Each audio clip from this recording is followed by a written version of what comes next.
હાર્દિક, તને ભીમાણી સર ઓફિસમાં બોલાવે છે. કેમ?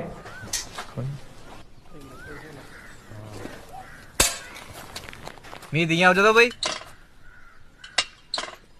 એ હું તું છે પેલાને? યાર કંઈક તો થયું છે. એના મમ્મી પણ આવ્યા છે. સિરિયસ લાગે છે.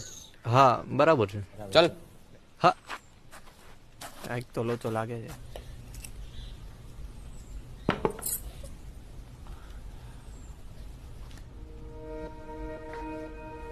હા હાર્દિક, બેસ.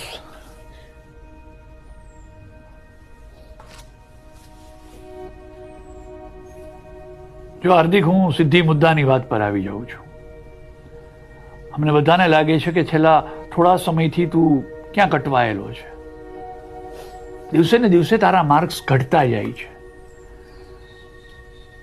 મને લાગે છે કે તારે 1 વર્ષનો ગેપ લઈ લેવો